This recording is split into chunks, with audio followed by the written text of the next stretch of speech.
Nah, ya, oke. Nah, kita sekarang berbicara mengenai dampak dari COVID, ya, and how to escape from it, gitu ya. Terus post-COVID recovery itu seperti apa?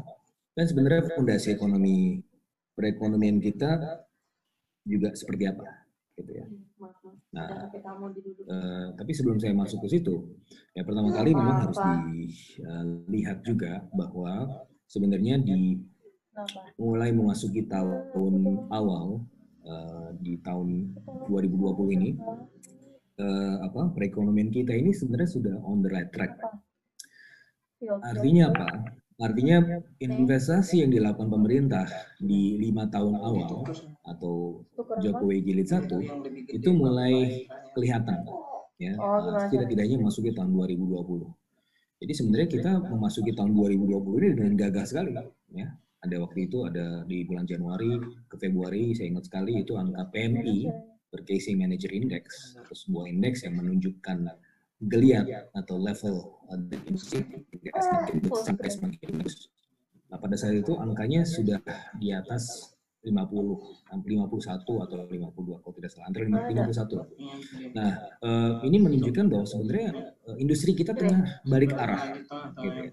Jadi kalau sebelumnya itu kita selalu diwarnai oleh tren industri yang menurun, ya bisa dilihat dari data bahwa tahun 2000-an awal itu kontribusi industri atau sektor manufaktur terhadap GDP itu bisa sampai 29%, ya 28-29%. Tapi sampai tahun 2020 itu turun terus kontribusinya, ya sampai 19%-an sekarang, 19-20%. Berarti ada tren deindustrialisasi yang cukup.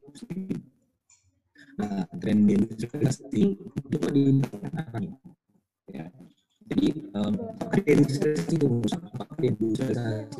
suatu hal yang alami. Nah, tergantung negara maju, ya, Amerika Serikat, terus kemudian Jepang, ya, Jerman itu sudah mengalami industrialisasi. Jadi mereka mengalami hal ini secara alami. Jadi sudah ada stages yang mereka lalui. Kalau merujuk pada teori presiden bahwa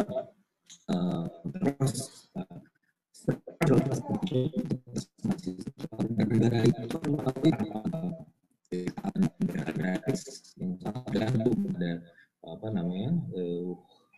produk agraria yang mana minim nilai tambah. Kita belum bicara industri di sektor agraria, itu beda lagi. Tapi hanya produk-produk yang termasuk komoditas primer yang minim nilai tambah. Terus kemudian stage berikutnya adalah negara industri, ya. Terus stage yang paling atas adalah services. Nah, negara-negara yang menjadi kelompok negara industri, rule of thumb-nya adalah di atas 30%. Gitu. Negara-negara seperti Jepang, Jerman itu pernah mengalami kontribusi industrinya bisa 36-38% gitu ya. Artinya di atas 30%. Itu rule of thumb-nya kalau di atas 32% itu kita sudah sah, ya, itu sebagai negara industri. Tapi kita tidak pernah melalui itu, ya. Negara-negara lain ketika dia sudah mengalami itu proses sebagai negara industri, mereka sudah mature dan sekarang mereka tergantung pada services itu, dan itu adalah industrialisasi yang alami menurut Danny Rodrik. Tapi negara-negara seperti Indonesia yang dia mencoba untuk menjadi negara industri tapi tidak berhasil, ya, karena memang kontribusinya terus menurun dan belum pada tahap yang matang, itu disebut sebagai premature deindustrialization. Nah, jadi kita mengalami secara prematur. Beberapa hal yang bisa dilakukan untuk bisa menopang industri itu adalah topangan yang pertama dari sisi infrastruktur, yang kedua institusi, ya. Nah, itu yang coba dilakukan oleh periode Jokowi Jilid 1, yaitu menopang dari sisi infrastruktur. Itu saya tulis di 2 buku saya. Pertama terbit di 2016, Trade Strategy in East Asia, From Regionalization to Regionalism, dipublish oleh Paul Graves Macmillan. Yang kemudian saya lanjutkan serinya di tahun 2019, Globalization, Productivity, and Production Network in ASEAN. Itu juga kurang lebih bercerita hal yang sama, itu mengenai infrastruktur dan institusi. Di jilid pertama, pemerintahan Jokowi itu sudah fokus di infrastruktur. Di jilid kedua, bagaimana yang kita saksikan sekarang, meskipun kontroversial, tetapi itu suatu hal yang kita butuhkan, omnibus law, gitu ya. Nanti saya akan sampaikan beberapa hal yang terkait dengan itu. Ya. Kenapa ini diperlukan dan apa saja kelemahan-kelemahannya sehingga menimbulkan poin-poin kontroversi kalau punya waktu ya. Atau nanti kita bisa bikin bahasan yang berikut. Nah, balik lagi ke COVID ya. Jadi dimasuki pula awal tahun 2020, tidak-tidaknya investasi di infrastruktur itu, meskipun memang infrastruktur saja nggak cukup gitu ya, karena kita butuh membenahi ekosistemnya, tapi sudah punya hasil lah, minimal di bulan Januari ke Februari ekspornya naik ya, di mana permasalahan yang kita alami ya, yang menjadi masalah adalah ya dari sisi defisit neraca perdagangan, yang mana itu sudah berubah mulai bulan Februari ya, kita ekspornya naik meskipun impornya turun. Nah, ini agak berbeda surplusnya dengan surplus yang kita alami beberapa periode sebelumnya. Nah, beberapa periode sebelumnya, jadi surplus neraca perdagangan ini bukan hal pertama yang kita alami. Sudah beberapa kali, meskipun kecenderungannya adalah defisit, tapi bukan hal yang pertama yang kita alami. Beberapa kali kita juga surplus, tapi surplusnya itu lebih terjadi karena impornya turun jauh lebih besar dibandingkan dengan ekspornya. Jadi bukan karena ekspornya meningkat. Gitu ya. Jadi kalau kita bicara mengenai tren defisit neraca perdagangan, kenapa ini penting? Karena dia akan menopang perekonomian juga pada akhirnya ke depan. Ya, nanti saya akan sampaikan juga. Jadi ini juga yang membuat rupiah volatile. Ya. Jadi kalau defisit neraca perdagangan itu membesar, maka tekanan pada rupiah juga membesar. Makanya kita harus memperbaiki ini, dan memperbaikinya harus secara sustainable, berkesinambungan. Artinya karena ekspor yang naik, bukan karena impornya lebih jatuh daripada impor. Nah, maka kita harus membenahi struktur industri supaya bisa menopang ekspor tersebut, gitu ya. Karena ekspor itu sejatinya adalah surplus produksi. Maka kita harus menopang ekspornya supaya sustainable, ya. Sehingga itu yang, tapi itu terjadi ya tahun 2020. Gitu. Setidak-tidaknya itu terjadi. Nah, tapi di bulan Maret, sebagaimana yang kita tahu ada kasus nomor 1 dan nomor 2 di Depok, itu agak berubah gitu ya. Jadi pada saat itu kita melihat beberapa indikator-indikator makro ya, seperti misalnya rupiah dan juga IHSG itu justru jatuh sejatuh-jatuhnya ya. Rupiah itu bisa sampai 17 ribuan terhadap US dollar. Terus kita juga lihat IHSG bahkan sampai 3 ribuan ya, masuk ke level 3 ribuan, jatuh sekali. Terus yang terjadi apa? Apakah karena fondasi perekonomian kita rapuh gitu? Memang punya banyak PR, tetapi tidak serapuh itu juga. Rupiah pada saat itu tidak berhak berada di level 17 ribuan. Nah, jadi apa yang menjadikan rupiah pada saat itu 17 ribu dan IHSG berada di level 3 ribuan? Nah, ternyata setelah serangkaian simulasi kita lihat di sini, itu karena memang terjadi market fear itu lebih dominan. Nah, di bulan April kita melihat ya, tren itu sedikit lebih baik ya, menjadi lebih baik. Kenapa? Karena pemerintah pada saat itu sudah lebih jelas dalam menghadapi COVID ini, apa strateginya. Jadi market sudah membaca itu dengan baik ya. Salah satunya adalah dengan PSBB ya, tentunya juga ditambah dengan intervensi Bank Indonesia di pasar dan seterusnya. Tapi yang juga cukup dominan adalah persepsi masyarakat terhadap pemerintah pada saat itu membaik terkait dengan penanganan COVID, market fear. Nah, oleh karenanya untuk ke depan kalau kita bicara mengenai sebentar ya, anak saya lagi. Jadi artinya kalau bisa kita menangkap episode itu, artinya market fear dalam hal ini juga cukup dominan. Dan ketika bicara mengenai skenario pertumbuhan ekonomi, itu pada akhirnya juga sangat dipengaruhi oleh COVID-nya. Nah, jadi variabel kesehatan. Jadi saya itu juga ngobrol sama Ivan ya. Apa sih sebenarnya yang harus dilakukan untuk kemudian melakukan proses pemulihan ekonomi? Apa saja yang harus dilakukan? Ekonominya kah? Atau variabel kesehatannya kah? Gitu ya. Nah, untuk itu sebenarnya saya juga ingat waktu itu Krugman ya, salah satu pemenang Nobel bidang ekonomi ditanya sama salah satu anchor, kalau nggak salah entah di CNBC atau CNN ya, atau BBC. Nah, ditanya begini, bagaimana pandangan Anda terkait dengan pendapat-pendapat yang membandingkan antara variabel ekonomi dan variabel kesehatan? Nah, kemudian Krugman menjawab, saya tidak mengenal ada ekonomi yang cukup serius yang bisa membandingkan antara kedua variabel tersebut.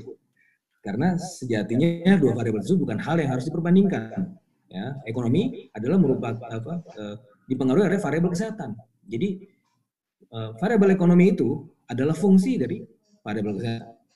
Nah, sehingga kalau kita melihat tren seperti itu, maka program atau pemulihan ekonomi itu sangat tergantung pada COVID-nya ini selesai kapan, gitu. Nah, itu yang perlu kita perhatikan. Maka simulasi yang kami lakukan juga memperlihatkan hal yang sama, bahwa kalau misalnya ini COVID-nya belum selesai sampai bulan September, ini waktu itu kita buat di antara April, Mei atau Juni ya, kalau tidak salah forecast ini. Nah, kalau misalnya COVID-nya ini tidak selesai di bulan September, artinya bukan selesai, tapi tidak flat ya di bulan September, itu maka kita sudah pasti akan memasuki wilayah pertumbuhan ekonomi negatif di tahun ini. Ya.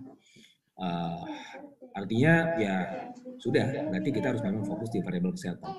Meskipun kalau kita melakukan forecasting ya, itu nggak ada forecast atau ekonom yang betul-betul bisa tepat, apalagi di saat COVID. Di saat COVID ini ada senior saya, Bang Dede, Muhammad Khatib Basri, beliau bilang begini, kalau ada ekonom yang berusaha memforecast variabel-variabel ekonomi di saat pandemi seperti ini, adalah berarti si ekonom tersebut lagi bercanda, gitu. Jadi sebenarnya itu adalah yang sangat sulit ya. Kita agak sulit untuk kemudian menerka di level berapa gitu ya, berapa persen pertumbuhan ekonomi. Tapi setidak-tidaknya kita bisa melihat magnitude-nya seperti apa ya. Ini ke arah positifkah atau ke arah yang negatifkah. Yang jelas COVID ini adalah suatu hal yang harus diselesaikan terlebih dahulu. Jadi first thing first, ini variabel kesehatan. Nah, COVID ini ya kenapa penting untuk diselesaikan, karena tadi akan berefek pada ekonomi yang terpuruk, jatuh, gitu ya. Dan apa efeknya kalau ekonomi jatuh? Nah, pertumbuhan ekonomi yang jatuh itu akan berimplikasi pada tenaga kerja, gitu, terhadap peluang PHK.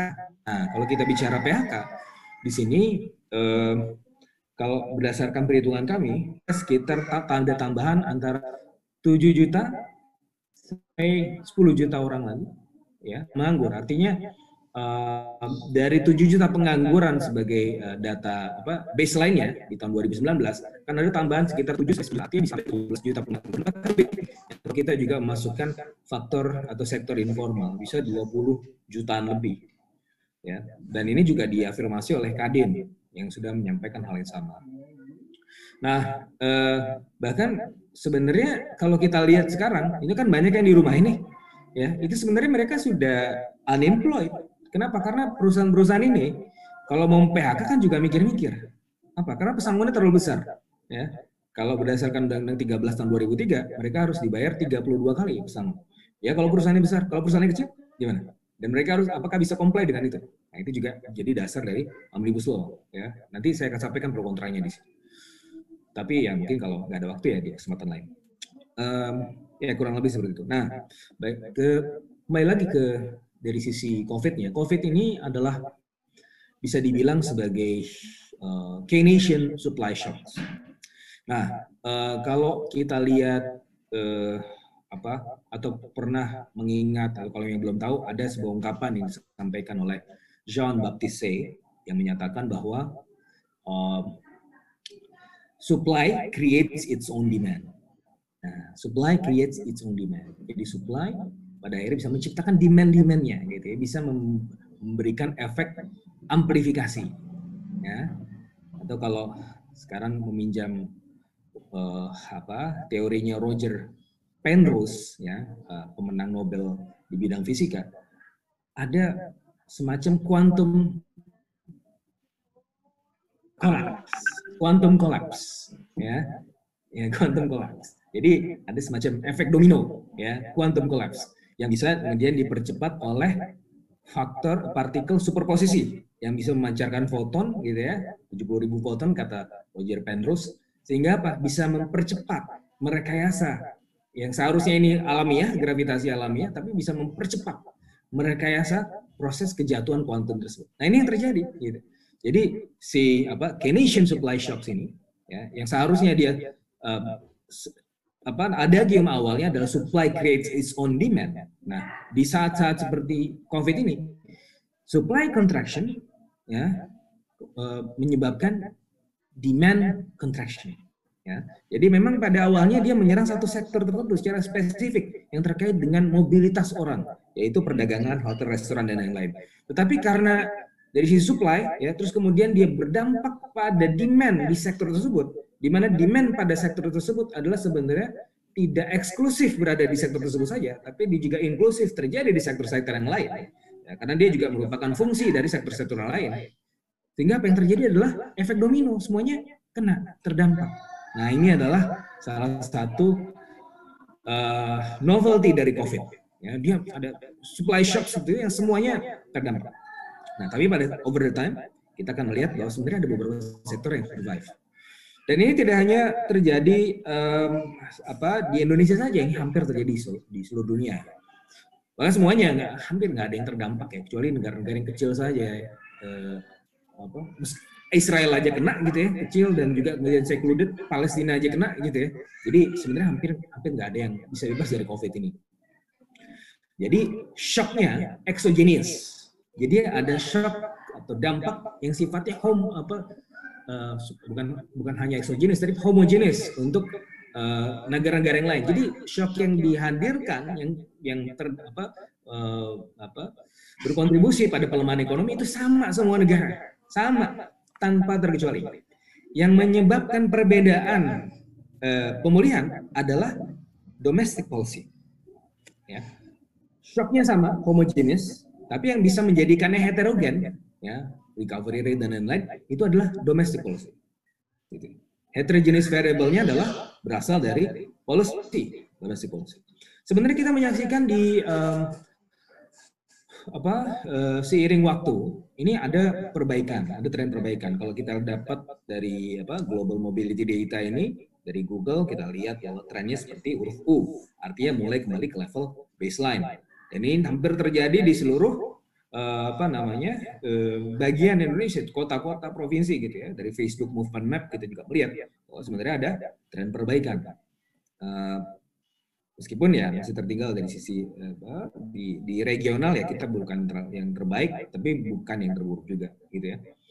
Nah kalau kita juga melihat dari sentiment analysis ini, jadi tempat saya di Next Policy kita juga mengelola AI based sentiment analysis dan 6 juta basis data point.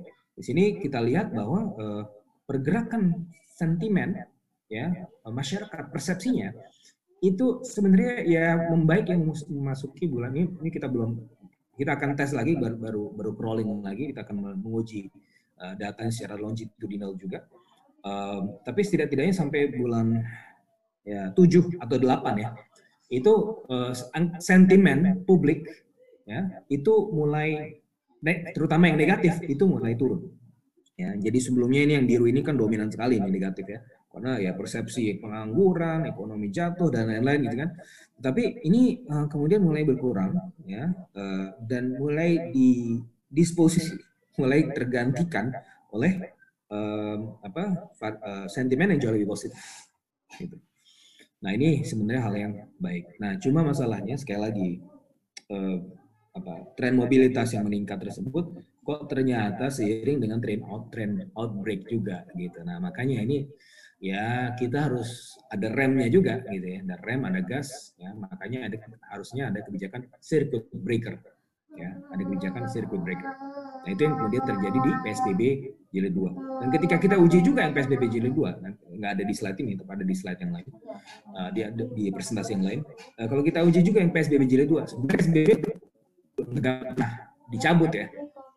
Yang disebut jilid 1 dan jilid 2 artinya ya itu yang lebih ketat gitu ya. Jadi ada PSBB transisi ya, ada PSBB yang lebih ketat. Yang PSBB yang pertama itu yang paling ketat. Yang kedua ini sebenarnya tidak lebih ketat dibandingkan yang kedua, tetapi jauh lebih ketat dibandingkan transisi.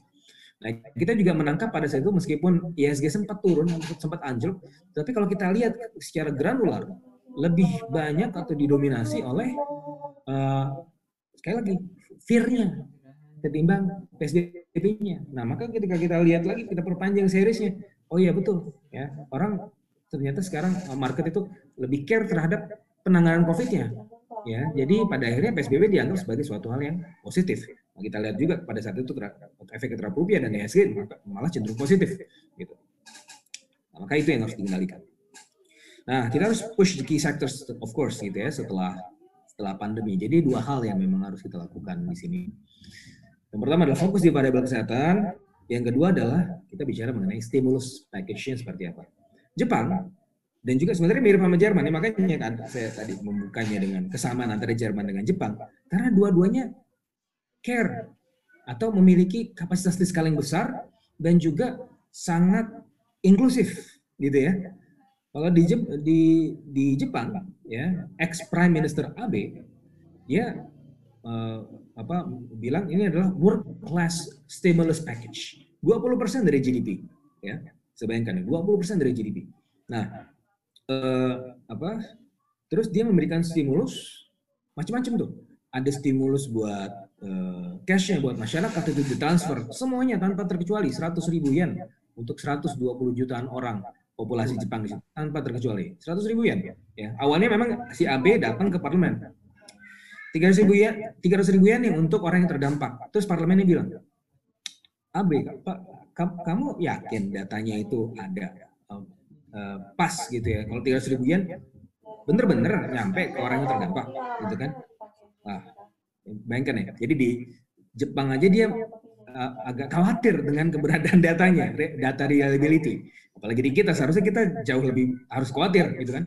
Nah, akhirnya si parlemennya bilang, ya udah, kalau gitu kasih aja semuanya deh, tapi turunin besarannya. Ya udah, instead of 300.000 yen orang yang terdampak, udah kasih 100.000 yen.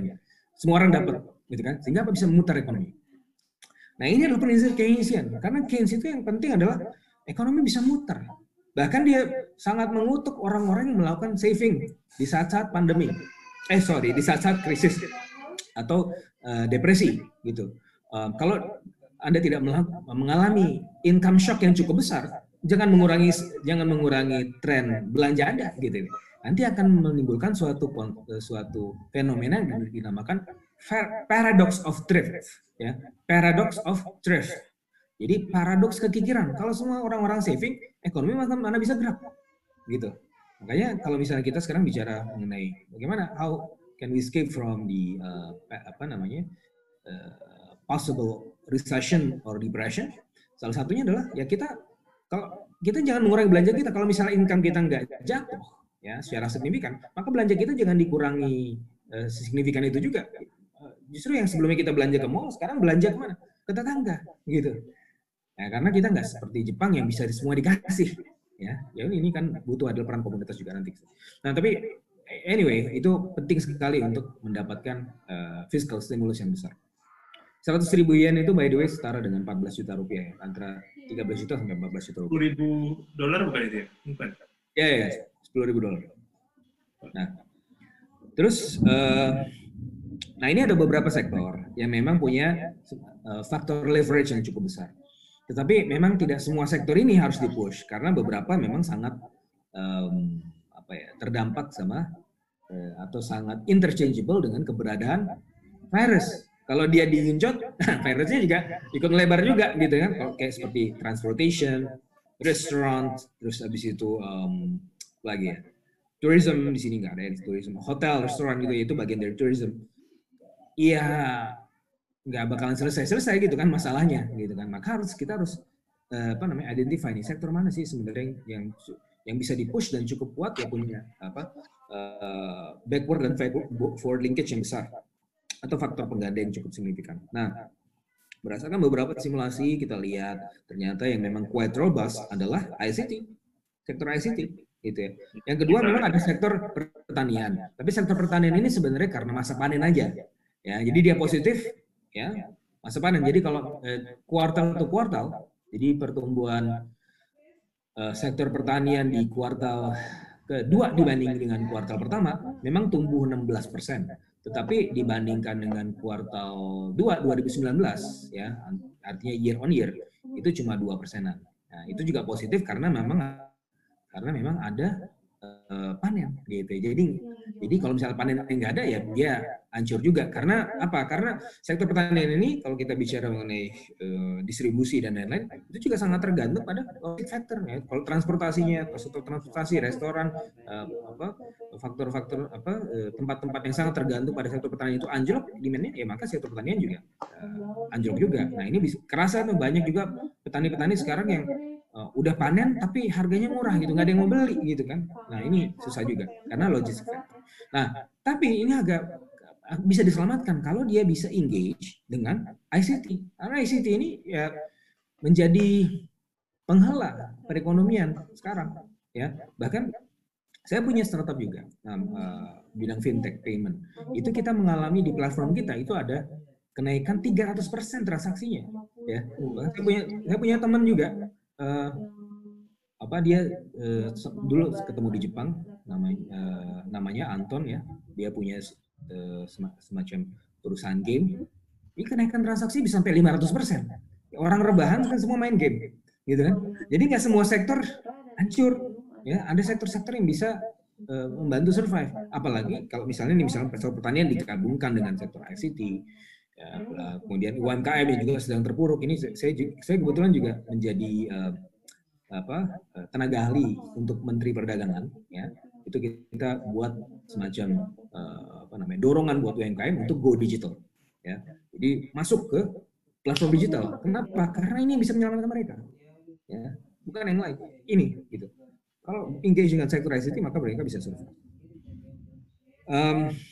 Oke, terus berikutnya, nah ini sebenarnya ya kalau pengalaman dari Wuhan ya, katanya ut lubul ilm ila bisin ya, belajar sampai negeri Cina gitu. Ya kalau begini apa yang dilakukan Cina supaya mereka tuh kan berhasil, mereka nggak mengalami resesi loh by the way. Meskipun di kuartal kedua itu anjlok 6,8% pertumbuhan ekonominya, tapi sekarang di kuartal ketiga sudah